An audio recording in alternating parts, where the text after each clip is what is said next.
There's poor Republican Senator Lindsey Graham of South Carolina, whose daily schedule now consists of waking up, eating breakfast, and then getting censured by his own state party. After already getting censured by the Charleston County Republican Party back in November, Mr. Graham has now been censured officially by the Lexington County Republican Party this week. They voted to censure Mr. Graham for his work on cap-and-trade legislation.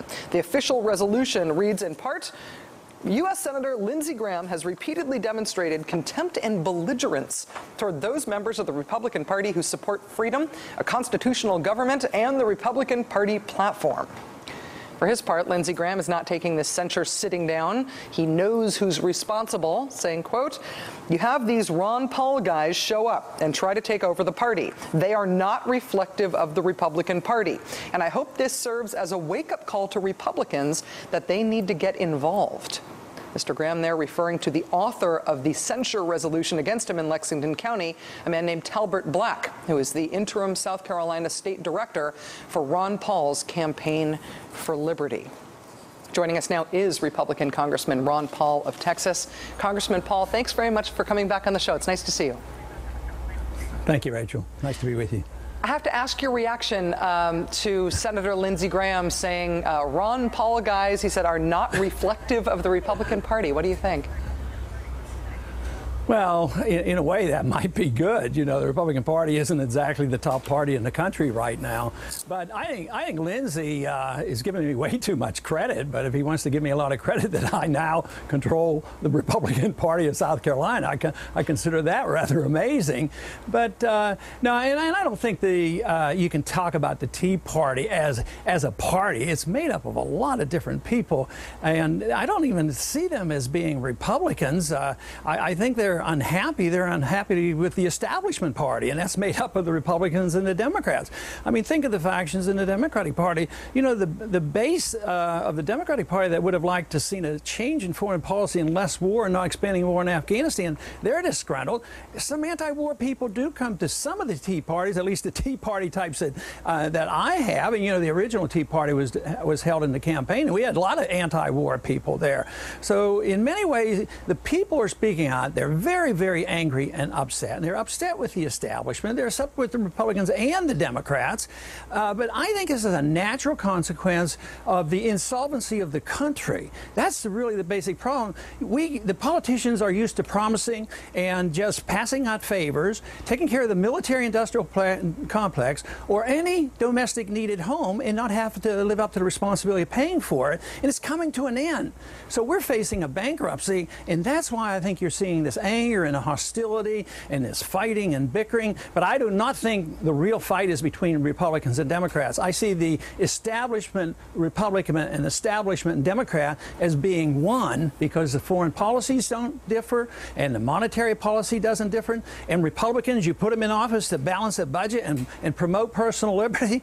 They don't do any of that. You put the Democrats in to protect civil liberties and wine dine the war and not have any secret rendition. Things don't change, and the American people are just catching on. Congressman Paul, I think that you're right that there is a bit of an insurgency happening on both sides, but it seems to be manifesting differently in the two parties. The base seems unhappy, and a lot of people unaffiliated with either party seem unhappy with both parties right now. But on the Republican side, that's translating into censures at the county party level for sitting senators. It's translating into primary fights in places like Florida, upstate New York, and other places. As somebody who's run for president both as a libertarian and as a Republican, do you think the fights within the right now are a danger to the Republican Party's future strength, or do you think it's going to ultimately make the Republican Party stronger? It all depends. I think in some areas with the right candidates it will help. But quite frankly, I don't think about the strength of parties. I don't worry about the strength or the weakness of the Democratic Party. I don't think about the strength or the weakness of the Republican Party. All I think about is trying to get people to accept certain ideas, and these ideas should permeate both parties. You know, we had a Keynesian revolution in economics, and everybody's a Keynesian. We had Woodrow Wilson make the world safe for democracy. He was the first neocon. We've been living with that. So that's the only thing that counts. This this fighting. I'm sorry I can't enter into this really fight, the partisan fights, but the fight is more philosophic, and I think this is a distraction. Sometimes I think it's deliberate because, you know, when these races come up, Obama versus McCain, a big difference. And they both run off and they vote for the bailout, Bush's bailout. So the people are catching on to this. So as frustrated as you might get or think how poorly the Tea Party people act, they get frustrated, they act out, and sometimes they act too angrily, and it doesn't come off well. And the answer to your question is, if they keep doing that, yeah, it might not necessarily build the party, but the important thing is we change the ideas in this country, that we have sound money, balanced budget, live within our means, take care of ourselves, and protect civil liberties. If we don't think that way, and we narrow it down to you know, this contest between one candidate against the other one, and not really see any changes because the party leaderships are all supporting the same issue, this country will continue down the road of bankruptcy, and then the big revolution will come. I mean, when a dollar crisis comes because we can't afford this, then we will have major social and political changes, and we're on the verge of this. Within several years, I can conceive of this coming, and we ought to be aware of this. And this partisan bickering about candidates versus one versus the other, I think that's a sideshow. In terms of people who have legitimate, I think, grassroots, ideologically driven followings on the American right, very broadly defined, I really think that it's you, and I think that it's Dick Cheney.